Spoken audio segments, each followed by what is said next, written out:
Hi, Dave. How's it Good. going? Can you hear me? I can hear you. Can you hear me? I can hear you. All right.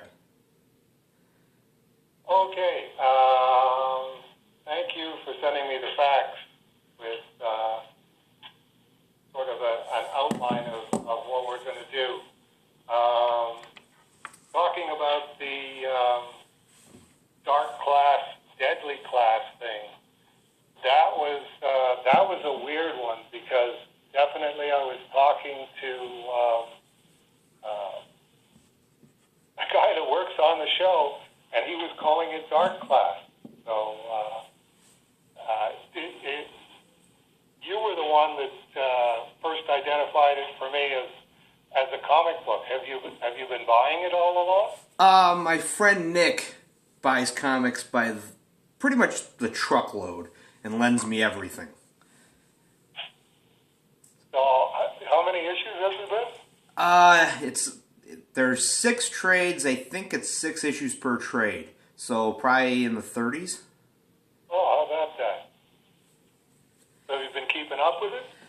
I read the first one and I thought, okay, that's interesting. And I thought it was a done in one, and then he lent me the next volume. I'm like, wait, that wasn't a 6 issue miniseries? He's like, no, it's an ongoing. And I'm like, oh, okay. And I haven't gotten to the second one yet, but I have 2 through 6 on my nightstand. All right. Well, it was interesting that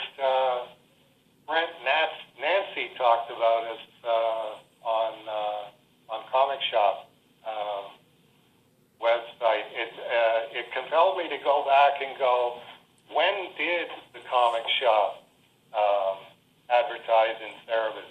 And it turns out I had drawn an ad for them in Cerebus that was in number 14 through number 20 of Cerebus, and then they decided to get somebody.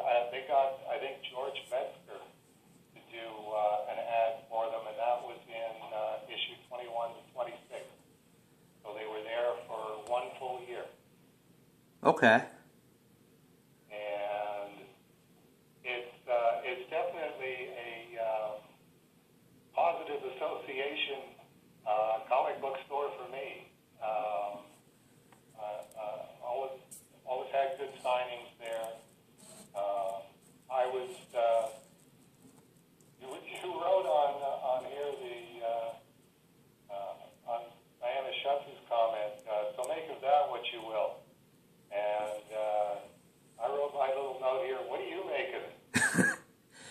I it was one of those somebody commented on a post on a muck with a link to the Facebook group, and I went to it and I'm like, okay, I don't know that Dave would have a problem with this. No, it was yeah, it was a little odd in that sense. I mean, I do not associate Diana Schutz with Comic Shop. There, that was one of those. If you had told me, did you know that Diana Schutz worked at the Comic Shop?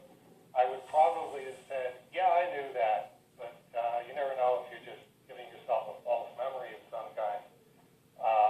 I associate Diana Schutz with Comics and Comics Berkeley because that was where I first met her.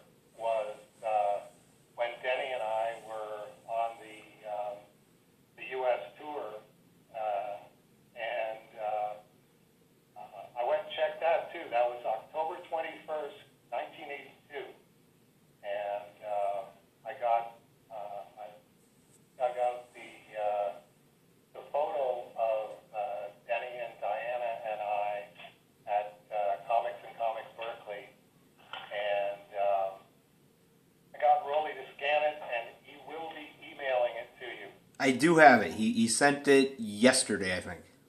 How about that? Man, we're far more efficient than I think we are. So I'm gonna put it below the video when I post this on Saturday. Okay, great. Yeah. So everybody look down.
Yeah. I probably would have done the same thing. Okay, and then skipping on to the next part, the Demon Heads and Skulls was was the next one. This is one of those I would like to get a phonetic translation of this because I'm sure you don't pronounce Eel Lake Stobblehouse, Eel Lake Stobblehouse.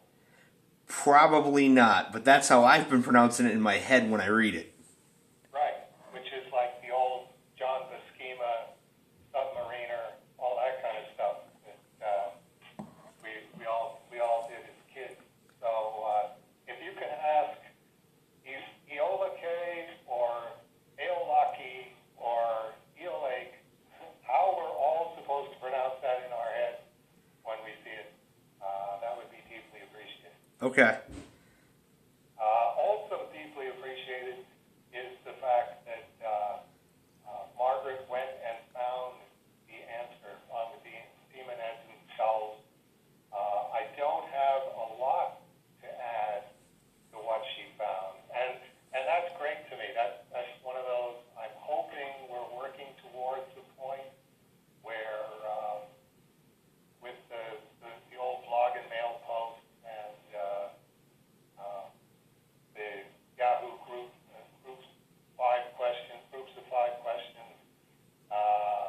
that we're going to have the capability of doing word searches on that, so that you can just type in Demon Heads and Skulls, and Margaret doesn't have to use up her valuable time going and looking for it. That's I did a post about the question we asked. I think it was the wild card for going home. Was about Jaka's black furry sweater from the night before in issue 36. And I'm like, I know it's the wild card question, but I can't remember what month. And I went back through like 6 of them. Finally found him. Okay, yep, here's the information I'm looking for. I probably need to put all of that into one file, and then it'll just be, like you said, just type in Demon Heads and Skulls, and it'll search and it'll show up. Yeah. See, I didn't even remember that there were wild card questions, let alone which ones they were, and what question periods they were from. Yeah. The only thing that I have to add to that, in terms of updating, because I am so completely immersed in comic art metaphysics at this point, that I thought, okay, this wasn't my intention, but I think that it could have been my unconscious intention, not knowing how far immersed I was going to get in comic art metaphysics, that because Prince Mick and Prince Keith are based on real people, as far as I know, they were the only ones to comment on the Demon Heads and Skulls, which suggests that there's a possibility that you could only see them if you're in our world. Possible. I know that Oscar and Rick paint the one that broke off in Jaka's story. Yes, that's true. But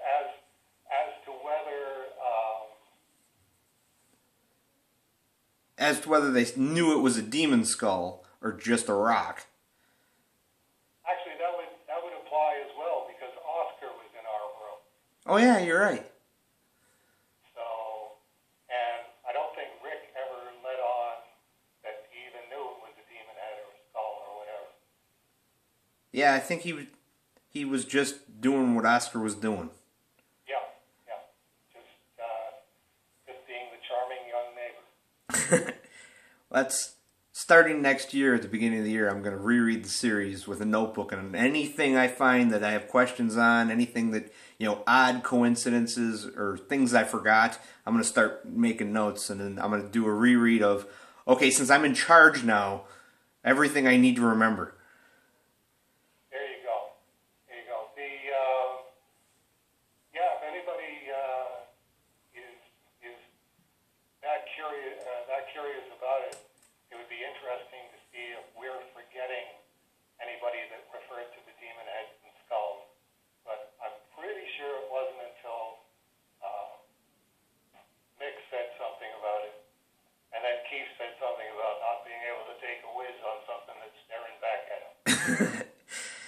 Yeah.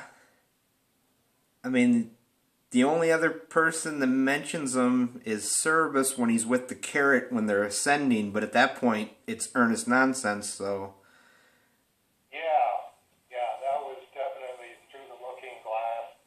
I gotta find as many strange ways to cover for the fact that there's no way to logically explain being able to go a quarter of a million miles through a giant tube. Yeah. That's, somebody asked... Aside from comics. Well, and that's... Somebody asked about the patty cake backup that was in issue 200. Right? And where the Carrot shows up and takes Cerebus home, and I had the issue, never read it until somebody asked about it, and I'm like, oh yeah, I got this, and I open it up and I read it, and I'm like, that kind of makes sense in the context of 104 or 105 of, and the Carrot's there now. Yep. Which is that was odd that that's what the day is, as far as I know, or the month is in the Deadly Class television show is December 1987. So they weren't going to have. So the last one that they had was 105, and then it was right in the middle of the Cerebus moon landing. Yeah. Spoiler warning. Well, that's... I know that the first trade's set in 87. The second trade, I think, is 88. The premise is it's a high school for assassins. Okay. And that's why they're the Deadly Class. And Okay. apparently, freshman year, bad things happen, and they're assassins. They're not nice people. They don't have good backgrounds, and mom and dad aren't patting them on the head, giving them, praise for their good grades. It's your orphans that are going to go kill people when you grow up. I suppose that's true. There's no such thing as a nice assassin. Well, that's not true. There's a TV show called Rick and Morty that it's a complicated show, but in one episode, Rick is the grandfather who's basically like a drunk, evil Doc Brown from Back to the Future. And he's selling weapons to an assassin who's eminently polite and is giving Morty, the grandson, a business card of, if ever you need anybody killed, let me know. Well, that's just the civilization that we live in, I guess. Well, If you told people 20 years ago that would be a television show, it would be, I don't think so. Civilization will come to an end before anything like that could happen. It's a very strange show that I probably shouldn't watch in front of my kids, but I'm like, she's 2, she won't understand it, and then she's quoting the show, and they swear occasionally, and I'm like, I screwed up. You know better than that. Look at all of the stuff that meant and warped you when you were 2 years old. When, for my birthday one year, Paula took me to a comic convention, and Linda Hamilton was there, and I met Linda Hamilton and explained to her that when I was 5 years old, I saw the Terminator, and she kind of looked at me like, what is wrong with your parents? It was a fun convention. Later on, the next day, we were walking around, and we walked past her, and she stopped to say hi, because she remembered Paula.